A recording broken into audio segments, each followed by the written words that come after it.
Mentari belum benar-benar tenggelam. Aku lanjutkan perjalanan menyusuri jalan menuju kota Purwodadi. Jalanan mulai lengang, hanya sesekali motor melintas. Kaki terasa berat, langkah makin lambat, bau pegal dan perut mulai berdiplomasi lagi. Tapi kali ini aku pasrah, tak ada warung, tak ada angkringan. Hanya Allah tempatku bersandar. Ya Allah, Engkau tahu aku lelah, tapi aku yakin Engkau bersamaku. Langit mulai gelap. Angin malam terasa menusuk, membuat jaket tipis ini tak banyak menolong. Aku berjalan pelan, lebih banyak memandangi tanah daripada menatap ke depan. Di tengah rasa lelah dan kantuk, terlihat dari kejauhan sebuah gardu kecil dengan lampu remang. Aku dekati perlahan. Di sampingnya duduk seorang lelaki tua berpakaian serba putih. Wajahnya teduh, berjanggut rapi, dan senyumnya seperti pernah kutemui dalam mimpi. Beliau duduk bersila, memegang tasbih yang terus berputar di jari-jarinya.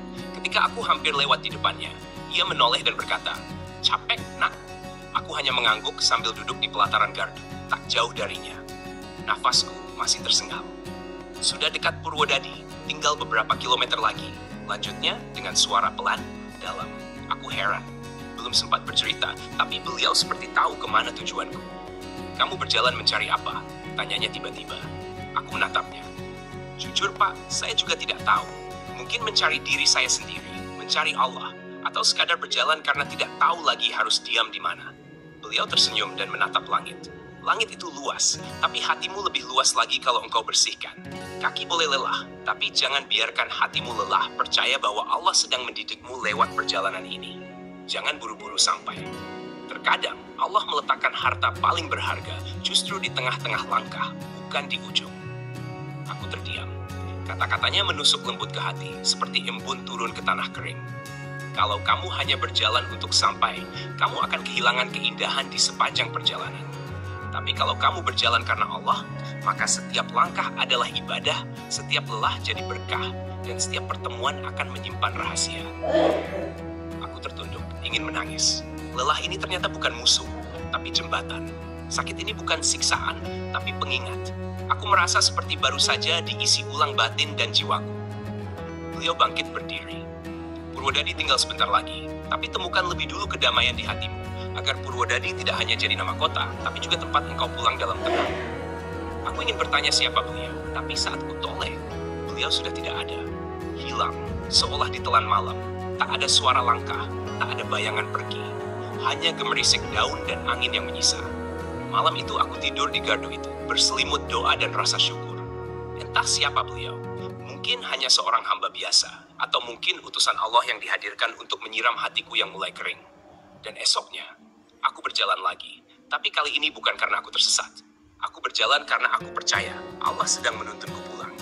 Itu Purwodadi disambut dengan udara sejuk yang menyusup pelan ke dalam dada. Setelah semalam bertemu lelaki misterius yang kata-katanya masih terngiang-ngiang, aku bangun dengan perasaan yang berbeda. Langkahku lebih santai, lebih ringan. Lelah masih ada, tapi hati terasa lapang. Setiap derap langkah di aspal kota ini kuiringi dengan zikir pelan. Allah, Allah, Allah. Seolah setiap detak jantung ikut bersaksi bahwa aku sedang menujunya. Aku melewati pasar, warung-warung mulai menggeliat. Anak-anak sekolah berseragam berjalan sambil bercanda, dan di tengah semua itu aku hanya tersenyum. Tak ada yang mengenalku, dan aku pun tak perlu dikenal. Yang penting Allah tahu, aku sedang belajar berjalan menuju ridhanya. Sekitar pukul 10 pagi, mentari mulai naik tinggi, dan tubuhku mulai menagih haknya, istirahat. Aku melihat sebuah tempat teduh yang tenang, sebuah kompleks makam pahlawan kota Purwodadi. Tanpa pikir panjang, aku melangkah masuk dengan hati-hati, memberi salam, dan duduk di antara nisan-nisan yang tenang. "Assalamualaikum ya ahlal kubur," ucapku pelan. Tempat itu sunyi, hanya angin yang sesekali menyapa. Aku memilih satu sudut yang agak rindang di bawah pohon beringin tua. Keluarkan kain sarung dari tas dan kupakai sebagai alas, lalu berbaring pelan. Badan terasa hangat diselimuti udara siang, dan mataku perlahan terpejam. Tak lama kemudian, dalam tidurku yang setengah sadar, aku mendengar langkah kaki dan suara gaduh mendekat. Tapi lelah membuatku tetap terlelap. Tiba-tiba, guyuran air dingin menyentakku dari alam mimpi. Aku bangun dengan basah kuyup. Mataku terbuka, dan kulihat dua orang berseragam Satpol PP berdiri di hadapanku. Ember masih di tangan mereka. "Mas, bangun, ini bukan tempat tidur. Ini makam pahlawan, bukan tempat gelandangan," kata salah satunya agak keras. Aku masih mematung. Bajuku basah, sarung juga basah. Tapi aku tak marah. Justru entah kenapa, aku tersenyum. Mungkin ini bentuk teguran lembut dari Allah agar aku tak terlalu nyaman di dunia. Dengan nada tenang, aku menjawab, "Maaf Pak, saya cuma musafir. Tadi saya salam dulu dan hanya ingin istirahat sebentar karena kelelahan. Saya tak bermaksud merendahkan tempat ini." Keduanya saling pandang, lalu salah satunya berkata lebih lembut, "Ya sudah, tapi lain kali jangan tidur di sini ya. Kami juga cuma jalankan tugas." Aku angguk, bangkit perlahan sambil menatap barang.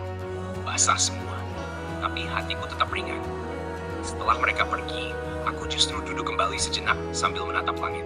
Ya Allah, bahkan guyuran air comberan pun bisa jadi pelajaran bagiku. Sungguh, Engkau maha lembut dalam caramu mendidik.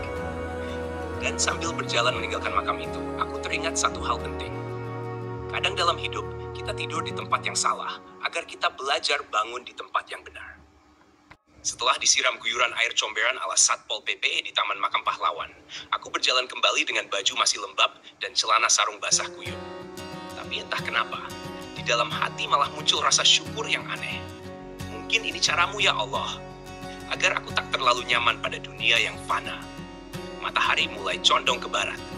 Jalanan Purwodadi semakin ramai. Baru beberapa kilometer aku berjalan, kulihat di pinggir jalan ada sebuah gardu kecil bertuliskan LSM Pemuda Pancasila, Ranting Kota Purwodadi. Karena baju masih setengah basah dan matahari cukup hangat, aku putuskan berhenti sejenak di situ. Kuletakkan tas, kugantungkan bajuku di pagar gardu, dan duduk bersila. Sambil menjemur badan dan baju, aku memejamkan mata, menikmati tiupan angin sore yang lembut. Tiba-tiba, loh, sopo kui? Terdengar suara berat dari arah belakang. Kubuka mata, dua pria berseragam loreng hitam oranye khas pemuda Pancasila berjalan mendekat. Satu berkumis lebat dengan topi baret miring, yang satunya berambut cepak dan mengenakan kacamata hitam. Aku buru-buru berdiri dan tersenyum.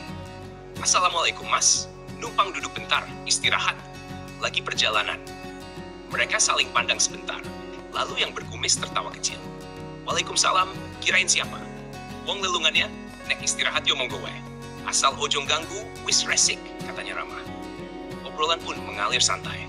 Mereka bertanya asal-usul tujuan perjalanan, bahkan sesekali guyonan khas Jawa Tengah ikut menyelingi. Aku jawab dengan jujur, sedang ngelakon, perjalanan jiwa, jalan kaki sambil belajar bertawakal. Yang berkacamata manggut-manggut lalu berkata, "Wah, saiki jamane angel mas. Wong modelan kowe ki langka, tapi tak percaya, wong sing mlaku karo Gusti Allah mesti ora kelangan pangan." Tak lama si kumis pamit sebentar. Kira-kira 15 menit kemudian dia balik, sambil bawa sebungkus nasi padang, segelas es teh, dan rokok sebungkus. "Nih, makan sek, rokok sek, ngaso sek. Gusti Allah ngirim rezeki liwat tangan pemuda Pancasila, hehe." Aku kaget, tapi langsung tersenyum lebar. "Subhanallah, matur nuwun mas, matur nuwun sanget." Sambil makan, kami lanjut berbincang. Mereka cerita soal kegiatan sosial yang kadang dilakukan komunitasnya. Bagi sembako, pengamanan kampung, sampai ngurus orang hilang. Di sela obrolan, hatiku kembali membatin. Ya Allah, rezeki bisa datang dari arah yang tak kusangka-sangka. Tadi diusir Satpol PP, sekarang disambut pemuda Pancasila. Sungguh, tak ada yang kebetulan di dunia ini, semua Engkau atur dengan cermat. Setelah makan, minum, dan sebatang rokok sebagai penutup, aku bersandar sebentar sambil menatap langit. Dan dalam diamku, aku sadar, bukan hanya perutku yang terisi, tapi hatiku juga kenyang oleh kasih sayang-Mu yang dititipkan lewat orang-orang yang bahkan sebelumnya tak kukenal.